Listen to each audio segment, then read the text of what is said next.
Hello दोस्तों। तो जो भी भाई राजस्थान एलडीसी या बीएसटीसी या कोई भी प्रतियोगी परीक्षा की तैयारी कर रहा है और उसके संधि टॉपिक है, तो मैं इसके लिए मोस्ट इम्पॉर्टेंट क्वेश्चन लेके आ गया हूँ। इसमें आप जानेंगे कि आपका लेवल क्या है, आपने किस अकॉर्डिंग पढ़ रखा है, आपको कितनी तैयारी की ज़रूरत है। तो चलिए ज़्यादा टाइम वेस्ट नहीं करता हूँ, फटाफट कर लेते स्टार्ट। तो वीडियो को कर दो लाइक। तो पहला सवाल है कि अत्याचारी शब्द में संधि का प्रकार है। तो अत्याचारी में आपको बताना है कि कौन सी संधि है, ठीक है। तो इसमें देखो त आधा और य आया है। कभी भी आधा कोई वर्ण और य, या आधा कोई वर्ण और व ऐसे, और या आधा वर्ण और र आ जाए यानी कि त्र आ जाए, तो वो कौन सी संधि होती है? तो यण संधि, ठीक है, यण संधि। तो दूसरा सवाल है कि चिंतित शब्द नहीं चिंतन शब्द का सही संधि विच्छेद क्या है, ठीक है ना। तो देखो इसका सही संधि विच्छेद होता है चिम प्लस तम, और ये व्यंजन संधि है, ठीक है ना। कौन सी संधि है? तो व्यंजन। तो देख अगला सवाल है, हाँ, निहितार्थ शब्द का संधि है, ठीक है। तो इसका क्या हो जाता है? निहित प्लस अर्थ। इसमें क्या हो जाता है? निहित प्लस अर्थ। तो यहाँ पर अ और अ मिलकर आ बनता है, यानी कि कौन सी संधि हो जाएगी? तो दीर्घ संधि। चौथा सवाल आ जाता है कि अंबुर्मी शब्द का संधि विच्छेद होगा, ठीक है ना। अंबुर्मी, तो इसमें क्या हो जाएगा? देखो इसमें होगा ये चौथा अम्बु प्लस ऊर्मी, और ये भी कौन सी संधि है? तो दीर्घ स्वर संधि हो जाएगा। तो अम्बु प्लस ऊर्मी। आपको याद रखना है कि अम्बु में छोटी की मात्रा आती है और ऊर्मी में किसकी आती है? तो बड़ी की मात्रा, बड़ी ऊ की मात्रा आती है। हाँ, आपके अभी तक कितने सही हुए वो आप कमेंट करके ज़रूर बताना, और कोई भी अगर आपको कुछ समस्या लगती है तो वो भी कमेंट कर देना। विद्यार्थी का संधि विच्छेद है, तो विद्यार्थी का संधि विच्छेद होता है विद्या प्लस अर्थी। विद्या प्लस अर्थी, अर्थी होता है, आर्थी नहीं होता, याद रखना है आपको, विद्यार्थी हो जाएगा। इनमें से कौन सा शब्द संधि का उदाहरण नहीं है? तो ठीक है, पहला तो संधि का उदाहरण है व्यंजन संधि हो जाएगा। ये भी क्या है? संधि का उदाहरण। ये भी देखो त आधा और यह कौन सी संधि है? ये यण संधि है। तो बचा क्या है? ये भी देखो व्यंजन संधि है। तो बचा है सामाजिक। सामाजिक में कोई भी क्या नहीं है? संधि नहीं है। इसके अंदर क्या है? तो प्रत्यय है, उपसर्ग प्रत्यय होता है ना, वो है। तो इसमें क्या है? एक प्रत्यय लग गया है।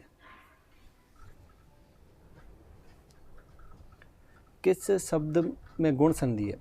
ठीक है, गुण संधि की पहचान क्या है? या तो ए की मात्रा होगी, या किसकी मात्रा होगी? तो ओ की मात्रा होगी, ए या ओ की मात्रा होगी। तो इसमें देखो, इसमें तो सिंधु प्लस ऊर्मी है, ये नहीं है। इसमें ई की मात्रा है, नारी प्लस ईश्वर है, ये भी नहीं है। ये देखो दो मात्राएं हैं, हमको कैसे चाहिए? एक मात्रा। एक मात्रा वाला ये ही है। इसमें क्या हो जाएगा? भारत प्लस इंदु, अ प्लस ई मिलकर क्या बना? तो ए, ठीक है ना। यानी ये वाला हटा दो, ए, ठीक है। तो ये कौन सा सही हो जाएगा? इसमें भारतेंदु हो जाएगा। अगला सवाल आ जाता है कि वृक्ष छाया का संधि विच्छेद होगा। वृक्ष छाया का, ठीक है ना। तो ये इसका आंसर होगा ये वाला, वृक्ष छाया, ठीक है ना।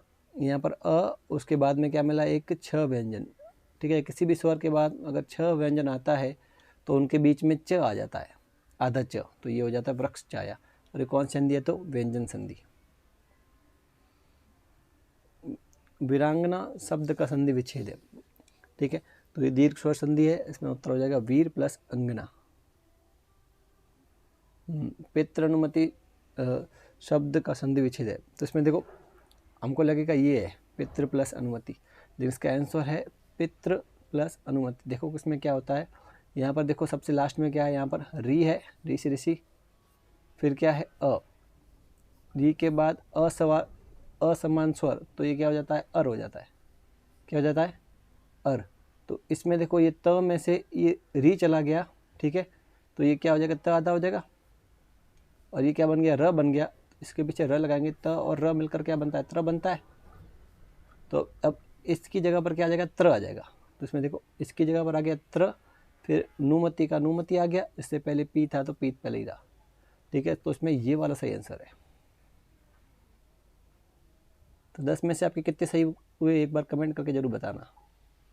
अगला सवाल आ जाता है कि अन्वेषण शब्द में संधि है। तो देखो अन्वेषण शब्द में जो संधि है उसमें देखो न आधा और वो आया है, न आधा और वो आया है, तो फिर से ये कौन सी है, तो यण संधि। अगला सवाल आता है कि छोटा ऊ और बड़ा ऊ स्वरों के मेल से किन शब्दों में हुआ है। छोटा और बड़ा ऊ, ठीक है, तो ये तो क्या है, गंगोर्मी, यानी कि गंगा प्लस ऊर्मी। तो इसमें ऊ तो कहीं आ ही नहीं रहा है, तो पहला तो गलत हो गया। पहले इसको देखते थे, चलो पहले इसको ग्रुप देश को देख लेते हैं, ठीक है। तो इसमें गुरु के अंदर छोटी की मात्रा होती है और उपदेश के अंदर भी क्या होती है, छोटी की मात्रा होती है, बड़ी की मात्रा नहीं होती, तो ये भी गलत हो गया। भानु में ये वैसे भी भानु उदय, तो इसमें भी छोटी है, तो ये तो कहीं बैठेगा नहीं। तो बच्चा कौन सा, ये इसमें लघु में कैसी होती है, छोटी की मात्रा, और ऊर्मी में होती है बड़ी की मात्रा। तो ये वाला इसका सही आंसर है। और कौन सा अगर संधि हो जाएगी, तो दीर्घ स्वर संधि।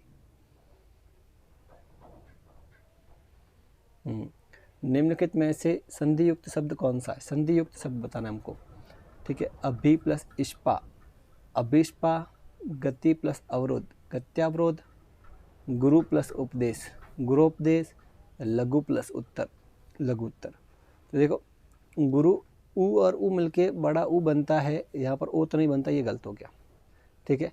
अभिष्पा में ये मात्रा गलत है, ठीक है, तो ये भी गलत हो गया। गति प्लस अवरोध, ई और अ मिलकर क्या बनाएंगे, त्य बना सकते थे, लेकिन यहाँ पर त्या है, तो ये त्या तो नहीं बन सकता, ये भी गलत हो गया, ठीक है। तो इसमें बचा कौन सा, तो ये चौथा आंसर सही है, लघु प्लस उत्तर। अगला जाता है कि इनमें से संधि सही संधि विच्छेद का उदाहरण है। सही संधि विच्छेद, तथा प्लस एव, तथा प्लस एव, ये देखो इसमें ना, और फिर क्या स्वच्छ, स्व प्लस अच्छ, ये तो बिल्कुल भी नहीं है। अन्वेषण देख लेते हैं, अन प्लस एषण गलत है ये, ठीक है। बचा कौन सा है, तो इसमें महा प्लस ऋषि। तथा प्लस एव में ये वाली मात्रा अगर नहीं होती ना, तो फिर वो सही हो जाता है, पर ये गलत है।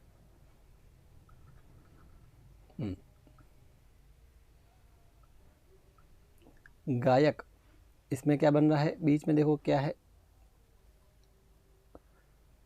आय है, क्या है, तो आय। और आपको अगर पता हो तो ए प्लस कोई असमान स्वर आ जाता है ना, तो आय बनता है। और ये कौन संधि थी, अयादि संधि है, ठीक है। तो इसमें ये गा तो पक्का नहीं आएगा। अब कौन सा बचे, एक ये यक नहीं आएगा। इन दोनों में से हमको देखना है, ये दोनों ही सेम दे दिए, तो इसको एक को ऐसे हटा देते हैं। इसमें चौथा या सही हो जाएगा, चौथा सही हो जाएगा। तो यहाँ पर एक मात्रा गलत थी, दोनों में सेम आ गया, ठीक है। तो इसमें क्या हो जाएगा, गे प्लस अक, यहाँ पर क्या बना, तो ए, और यहाँ पर अ, अयादि संधि है, और ये क्या बन गया, तो आय बन गया। तो ये क्या हो गया, गायक। हाँ, शरद चंद्र का सही संधि विच्छेद है, ठीक है। तो देखो त है, और यहाँ पर क्या आता है, तो च, तो ये व्यंजन संधि दिख रही है हमको, ठीक है। त के बाद अगर च छ ऐसा कुछ आता है, च वाली लाइन आती है, तो त का च हो जाता है, आधा च। तो देखो इसका तो हो जाएगा आधा च, तो ये च, फिर ये च पूरा था, तो ये च, ये इसका आंसर हो जाएगा शरद चंद्र, तीसरा। अगर आपने अभी तक चैनल को सब्सक्राइब नहीं किया है तो कर दें, और आपको इसका पार्ट 2 चाहिए तो एक बार कमेंट कर दें। अब 17 है कि मम प्लस ऐश्वर्यम का संधि विच्छेद है। ए प्लस अ प्लस ए मिलकर क्या बनेगा, तो वृद्धि संधि हो जाएगी, तो आई बन जाएगा। अब आई देखो कहाँ पर है, ये तो है नहीं, यहाँ पर भी नहीं, यहाँ पर भी नहीं, कौन सा बचेगा, तो ममेश्वर्य। सभी शब्द संधि रहित, यानी कि संधि हुआ ही ना हो, ठीक है। कपाट, ललाट, दीपक, पुरुषार्थ में तो संधि विच्छेद होता है, पुरुष प्लस अर्थ, ये इसको हटा देंगे हम। साम, रेखांकित, रेखांकित में संधि विच्छेद होता है, ठीक है। पौदार में भी संधि विच्छेद है, इसमें भी है। सत्यार्थ में तो है ही सत्य प्लस अर्थ, तो ये भी गलत हो गया। तो सही आंसर हो गया पहला, कपाट, ललाट, दीपक। 19वां है कि पवित्र शब्द का संधि विच्छेद। तो यहाँ पर देखो प के बाद में क्या आया है, अब आया है, फिर क्या है, तो इत्र है, और अव बना है, यानी कि कौन सी संधि है, तो अयादि संधि है, ठीक है। तो अव कब बनता है, अव बनने के लिए क्या चाहिए थे, ओ प्लस अ, तभी तो अव बनता है अयादि संधि के अंदर। यहाँ पर देखो पो ओ प्लस अ कहाँ है, ओ प्लस सॉरी ये इत्र ई, ठीक है। तो यहाँ पर देखो ये पड़ा है, प तो नहीं आएगा, इसमें भी नहीं है, इसमें भी कहीं पर ओ है ही नहीं, ओ कहाँ है, सिर्फ तीसरे में, तो ये तीसरा सही हो जाएगा। अब लास्ट सवाल है आज का कि निम्न में से स्वर संधि का उदाहरण है, ठीक है। स्वर संधि का, व्यंजन नहीं होना चाहिए स्वर, तो इसमें देखो ये तो व्यंजन दिख रही है हमको, ये भी क्या है, व्यंजन सम प्लस गम, ठीक है। ये भी क्या है, व्यंजन है, तो बच्चा कौन सा, तो ये देखो त आधा और यू, त आधा और य, त आधा और य कौन सी संधि होती है, तो आप कमेंट करके जरूर बता देना। तो इसका आंसर हो जाएगा अत्युत्तम, अति प्लस उत्तम। तो आपको 20 में से आपके कितने सवाल सही हुए एक बार कमेंट करके जरूर बताना। चैनल कर दो सब्सक्राइब और पार्ट 2 चाहिए तो एक बार कमेंट कर दें। आज के लिए इतना ही, धन्यवाद।